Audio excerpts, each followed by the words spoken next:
my name is Albert, and I would like to share with you how I went from addiction to freedom.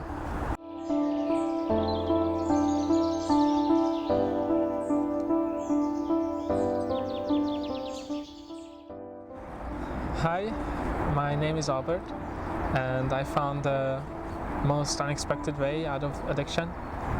I grew up in Hungary. I spent the first 20 years of my life there.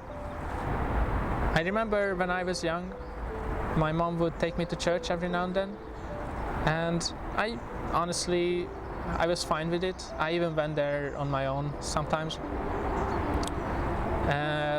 But it wasn't really something real to me, as it turned out, because as soon as I got out of primary school, I completely went wild. Drinking and party and everything really. And so I was practically an atheist, mostly while I was in Hungary. Because my parents divorced, I do not want to blame my addiction on this, because obviously it wasn't it was my fault. But I started pornography at quite an early age. I was about 10 years old, and my family relationship always went downhill from then on. Not really because of pornography or anything like that, but rather because eventually my stepfather would be a little bit abusive towards me. I was psychologically abused by him. Over those years, gradually I would become more and more distant from my family. Truth is, I was so absolutely horrible to my family as well. It's not just my stepfather being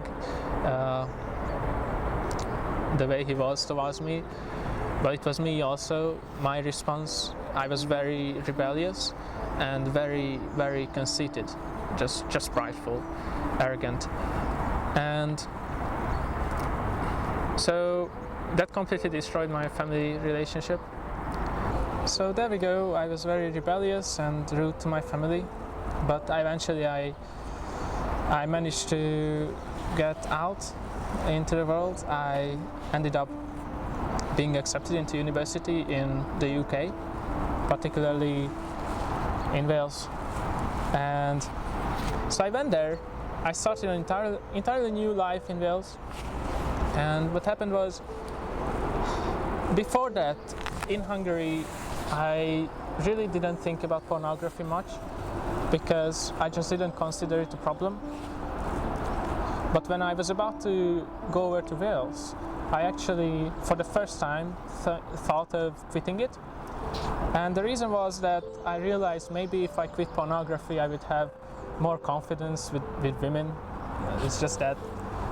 And so coming to Wales was the first ever time I actually noticed that I can no longer quit pornography. I was addicted. I ended up getting to know my housemates and my classmates, which was fine. But then, after about 2 weeks in the university, there was an event, and this event was about getting to know all the different churches that the students go to in the area. And so they invited me to a few of them. I went into this church, and all these strangers, complete strangers that I'd never seen before, came up to me, and I felt more loved in this group of people, among these people, than I had ever felt before. They gave me a deeper sense of family than I had ever seen before, and that absolutely amazed me. So for this reason only, not for God or for anything like that, or for religion's sake, but for the company, I kept going. And eventually I became the most diligent atheist Christian ever. I went to every I went to church every single Sunday, sometimes twice. I went to every single Bible study.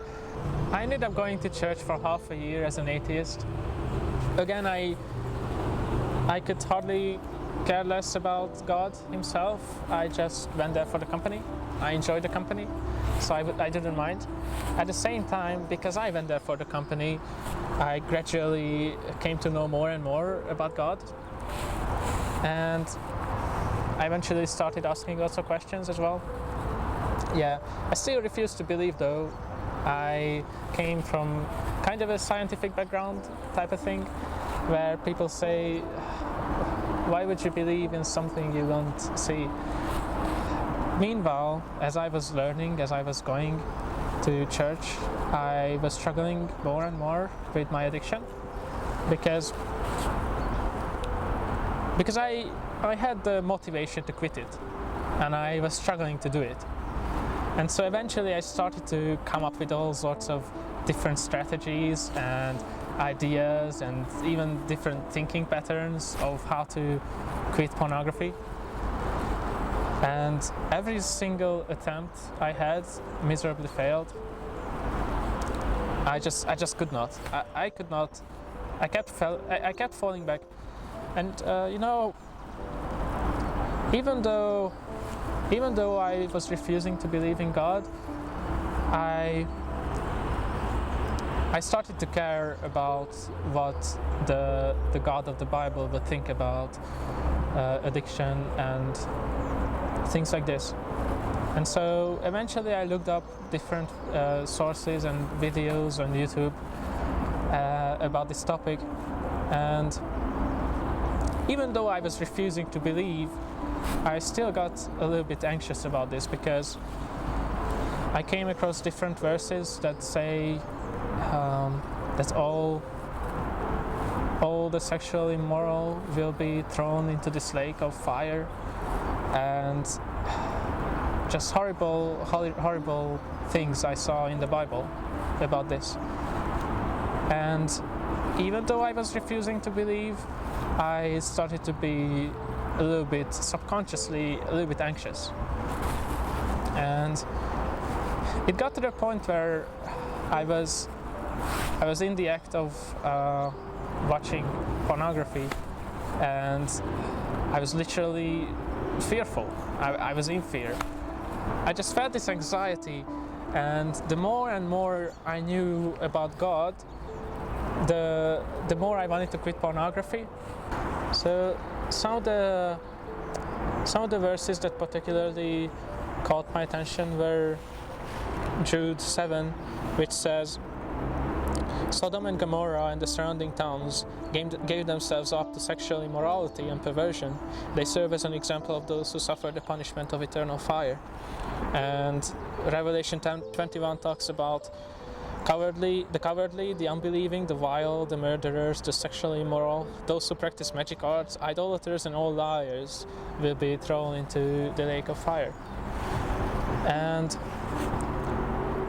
it genuinely scared me. I refused to believe, but it genuinely scared me that the God of the Bible would be so angry towards this. And so I remember one day when I finally lost all hope in myself of giving up pornography. I lost all hope. I thought to myself, right, if I'm ever going to quit pornography, then God has to help me. And I knew that my friends had this God that they so trusted, and I thought I might as well give it a try, because I literally didn't feel like I had any other hope. And so one day I remember I just fell on my knees, completely lost all hope, and I said, God, if you exist, please help me. That was all I said, nothing else. And so this way, nothing happened for quite a while. I think it was about 2 weeks that went by, and it was on the 25th of March 2019 that something particular happened. you know, on that day, you have those days when just everything goes wrong. Everyone has those days. You know, when you wake up and literally every single thing goes wrong in your day. And it was one of those days for me. And so many things happened to me just in the morning that frustrated me. And I don't want to go into the details, but one of the things that particularly frustrated me, and it made me, at that point I was really getting angry, was that I had half a loaf of bread left in my cupboard and it was going moldy, so I had to throw all of it in the bin. And this was particularly important to me because in those times I was struggling with financials a lot. I was actually saving up to have food by the end of the month. And so that was a very stressful time. And I just hate wasting food in the first place. So that really touched me. And I remember by the end of the afternoon, I was feeling just so angry and frustrated over the whole day that I decided to go for a jog. So, because you know, when you do sport, you kind of flush out all your anger or frustration and anxiety, whatever. And so I went out, go for a run, put the music in, everything, and guess what? It went wrong. What happened? As I was running, my ankle started hurting, and my phone broke. Music broke, and I remember one moment where I was so fed up. Suddenly, just everything piled up to me, and one moment I stopped in the middle of the road, and I looked up and I said a curse word in the face of God, and I remember afterwards I started slowly walking back to my home, and I do not want to exaggerate, but I think maybe I had never ever felt so much remorse than in that moment. Just walking home with this extreme amount of guilt in me. And again, I was refusing to believe in God, but my conscience was convicting me. And so I went home, kind of settled down, and it was a Monday. Now, about Mondays, that year, every single Monday we had a Bible study in the evening with my Christian friends. And again, I went there every single time because of the company. That was the first ever time throughout the entire year where I felt like not going to the Bible study. I ended up going to this Bible study, and I remember the only reason I found for going was that I thought to myself, this day can literally not get any worse. That was my reason for going. My friends noticed. They just noticed that something's not right with me that day. And so after the study, two of my friends came up to me and they started asking me what's wrong. They see that something's not right. And I remember at that point I was so desperate that I did not tell a single thing about my day, not a single thing. As they came up to me, the very first thing I said to them, I asked them, in despair, I asked them, why would I believe in God if I don't see any evidence for it? And so one of them, a great friend of mine, Andy, he's quite a talker. He started talking a lot. He gave me quite a monologue. But at that point I was so extremely frustrated that I just couldn't pay attention at all. It was like he was giving me all this information and it was just flushing out of my head. I literally don't remember a single word he said.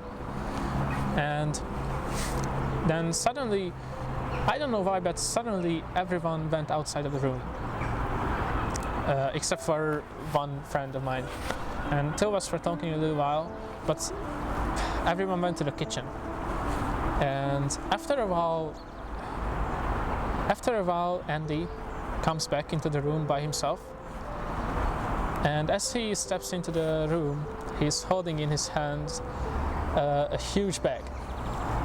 And it was a huge bag of loaves of bread. And I remember, without a single word, he just came up to me, grabbed one of the loaves and gave it to me. And in that moment, my entire world broke down, because I just realized in that moment that if God exists, then this simply cannot be real. If God exists, then He just replaced my moldy bread. He just showed me love right after I deserved to go to hell the most, honestly. And again, I'm not saying that anything that happened there was evidence of God's existence. I'm only saying that I suddenly realized that if God exists, then He is who He says He is. Because I remember my pastor one day was saying in church that before Christ was crucified, he was severely beaten up, and people would come up to him and spit him in the face. And I remember my pastor saying to me that